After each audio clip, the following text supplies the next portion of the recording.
მადლობა მომბრძანებისთვის, სოლიდარობისთვის, გვერდჩიტგომისთვის. დღეს უკვე მე-16 დღეა, როდესაც სოციალურ-ეკონომიკურ საკითხებზე მიდის ჭიათურაში პროტესტი.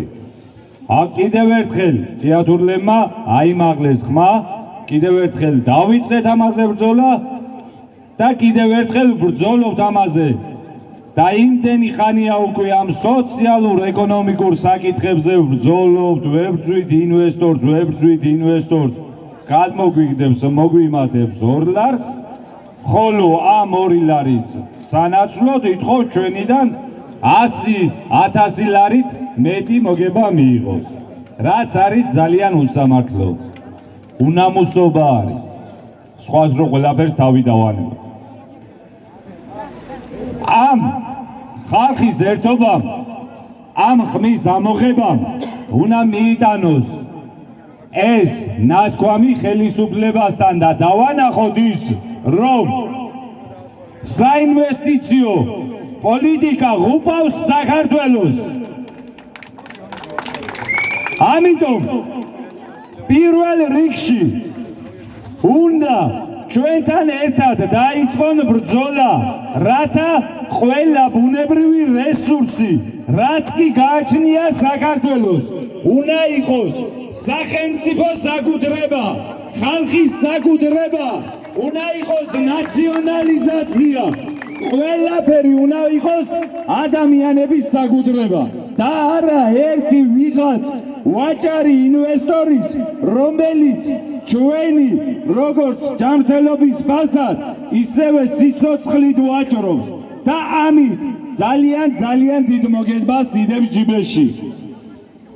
ამიტომ ერთად სოლიდარულად უნდა გავერთიანდეთ ხალხი, როგორც ჭიათურიდან, ასევე თბილისიდან, ყველა რეგიონიდან და ყველამ ერთად უნდა დავიწყოთ იმაზე ბრძოლა, რაც საქართველოს სიმდიდრე არის, ეკუთვნის ქართველ ხალხს.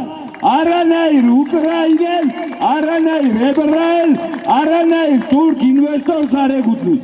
ეს ეკუთვნის ხალხს, უნდა ქონდეს ხალხს. მეორე საკითხი, რაც შეეხება ჩვენი მოთხოვნა არის, რომ შეიქმნას ფონდი, ამაში უნდა დაგვეხმაროს სახელმწიფო. ჩვენ დღეს დავინახეთ ძალიან ბევრი ახალგაზრდა აქ.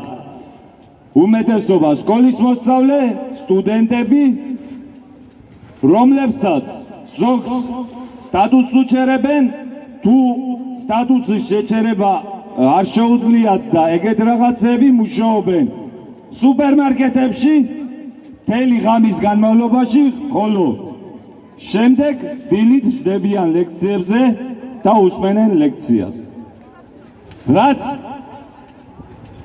ვეღარ არის ნაყოფიერი ის ლექცია და ვეღარ სწავლობს ის სტუდენტი.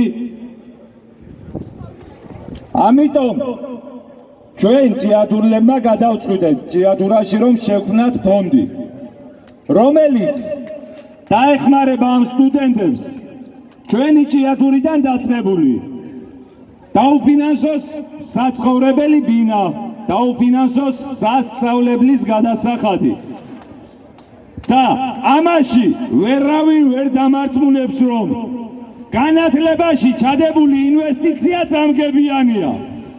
10,000-ჯერ მეტად მომგებიანია განათლებაში ჩადებული ინვესტიცია, ვიდრე ნებისმიერ სუპერმარკეტში. ამიტომ ყველა გავერთიანდეთ ამ აზრის ირგვლივ, რომ განათლება ყველაზე მეტად ინვესტირებული იყოს სახელმწიფოს მიერ, ხალხის მიერ, იყოს უფასო განათლება, რადგან უმაღლესი განათლება მიიღოს ყველამ, ხოლო მათი განათლება ისევ გამოადგენს ჩვენ საქართველოს, ჩვენ თითოეულ ჩვენდაგანს, აი იმ მუშათა კლასს, რომელიც დღეს საუბრობთ ამ ყველაფერზე.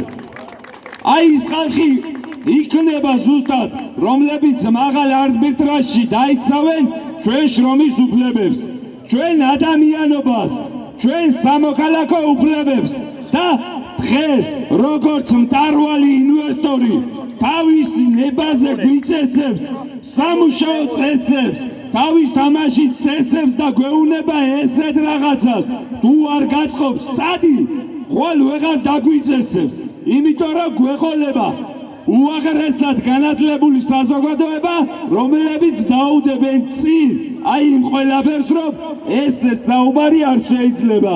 ხოლო იმათი ხმა იქნება ზუსტად ის, რომ ხალხი კი არ უნდა წავიდეს სამსახურიდან, თქვენ უნდა წახვიდეთ საქართველოდან, ხოლო აი ეს ყველაფერი უნდა დარჩეს ქართველ ხალხს, იმიტომ რომ ეკუთვნის ქართველ ხალხს.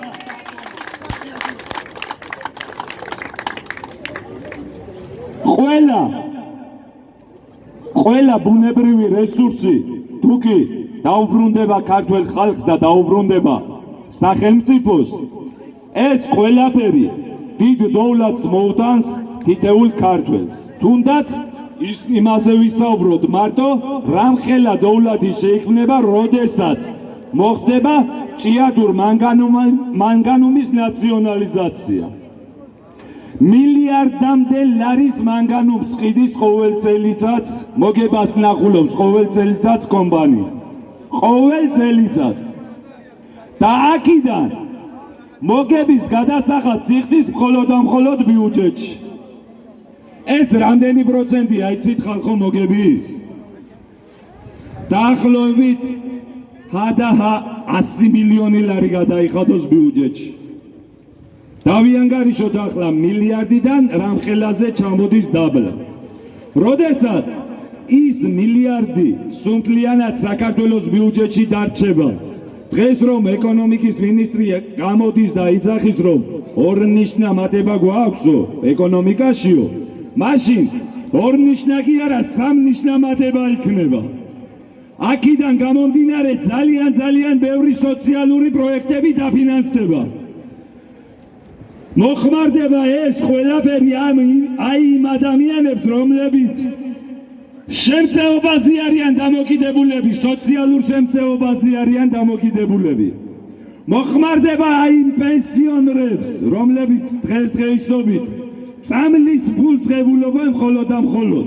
მთელი თვის განმავლობაში ელოდებიან პენსიას და ღებულობენ მხოლოდ და მხოლოდ წამლის ფულს, საკვების ფულს კი არა.